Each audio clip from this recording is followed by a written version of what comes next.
Haalli keessa jiru haala rakkisaa duuma keessa jirra.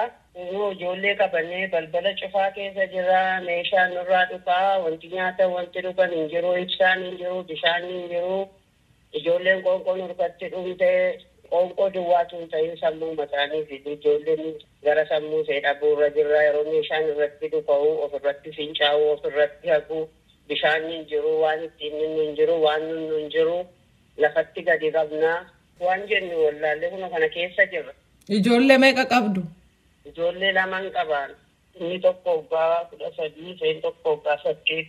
Akka haadha tokkotti haala uumame iddoo sanaa attamitti ilaaltan? Haalli inni keessa jiru haala akkaan sodaachisaa. Har'aa furii iddoo ofirratti eegaa irraa kan ijoollee keenya lolli kun iyyuu qaqqalaa'e sammuu ishee maalirra ta'a. Ijoolleen kun akkasitti ofirratti gaafa meeshaan kun irratti dhufa ofirratti cooftee ofirratti hattee qoonqoodhaan akka kanaan lafatti gadi qabuudhaan turee jala lixuu turee jalaa ba'u mana keessa kun akkasuma sammuu dhabeetti olii gadi beeku isaanii wajjin iyyuu akkatti jiru gaaraffumatu nuti. Nyaata faa'eessaa argattu maal nyaattu? Waan tokko nyaataan jiru kun akkuma keessa raamadaana irra turee waan hambaa raamadaanaa mana keessa turee miliyoon urfaa dhumee akka kanatti jirra. Nyaatiin jiru dhugaatiin hin jiru ibsaan hin jiru. Magaala keessa gadi ba'uuf yaaltaniittu maaltu mul'ata? Eessatti gadi baana gadi hin baanu nuunoo karaa foddaatiin gaafa laallu inni mana bakkee keessa fakkiin baatanii deemu dullaa baatanii deema.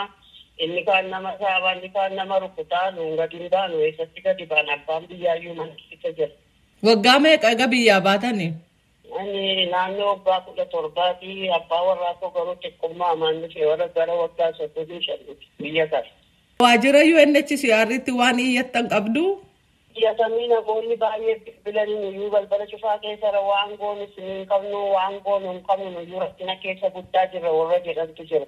Namoonni bilbilanii isaanis baqatanii ba'anii jiran biyya kana keessa. Bakka yoo illee murtii waan nu keessa jiru kana mootummaa addunyaatti akka nuuf himu Oromoo biyya alaa jiru Oromoo jiru saba isaa kan ta'e hunduma sagalee nu ta'a nu bira dhaabbataa nu gargaara.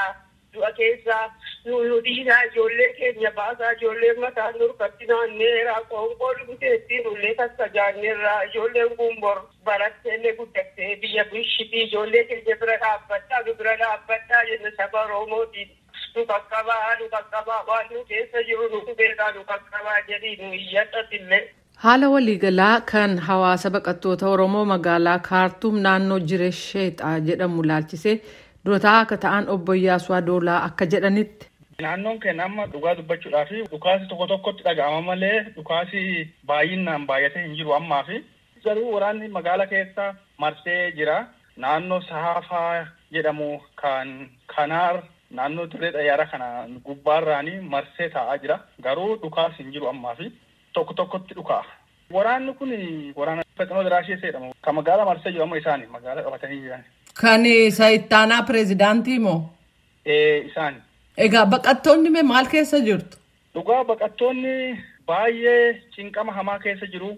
Manaas gadi ba'uu hin danda'anii namoonni du'anis hin jiru ka meeshaa yeroo dhukaasan gubbaa gadirra bu'ee baraariin namoota fixee jira.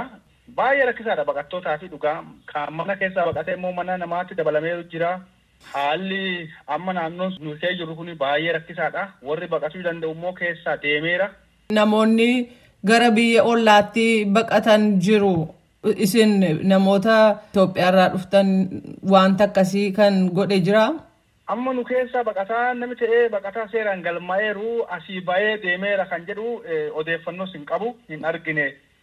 Namni socho'u hin jiru warroota waliin baqattummaa mirkaneeffannee teennu numa taa'aa jirra waajiricha eegaa jirra waajirichi mataa isaa rakkoo keessa jira waan ta'eef jechuun naannoon waajirri baqattootaa jiru sun mataan isaa waraanaan marsee jira waan ta'eef namni socho'ee achi deemuu hin danda'u isaanis ba'anii dhufuu hin danda'u.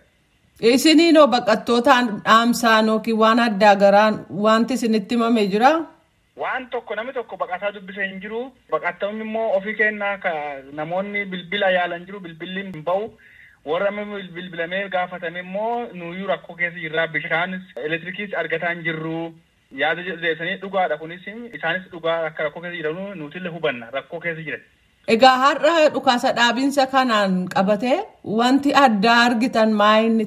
Dhugaama magaalaa keessa sochiin tokkoyyuu hin jiru. Namoonni immoo meeshaa fe'atee ba'aa jiru. Baqataan warroonni akka Eertiraa kunfaa deemaa jiru. Bakka isaan deeman hin beekne. Namoota amma lafaan jiru kanaayyuu mana keessaa nama gola 4 ta'a balbala cufanii uffata qofa fudhatanii warri baay'een jiru. Deemaniiru guyyaa 3 guutaniiru. Daangaa lafa kasalaa jedhamtu jira achi deemnaa jedhe. Namni baqataa ta'ee dhugumaanii rakkoo baqattummaa rakkoo biyyaatiif bahee dhufee asii jiru Oromoo baay'ataa baay'ee sodaateera. Ijoollee baay'ee kan qabu jira. Baay'ee nama sodaachisa haalli jiru. Baqattoonni rakkoo cimaa boo'icha hamaa keessa jiran dhugaa. Biyyaa baqattanii baataniittu biyyatti baqattanitti immoo rakkina dhufee fuullee keenya yookiin egereen keenya maal jettanii abdattu achuma turtu moo imaltuu yaaltu?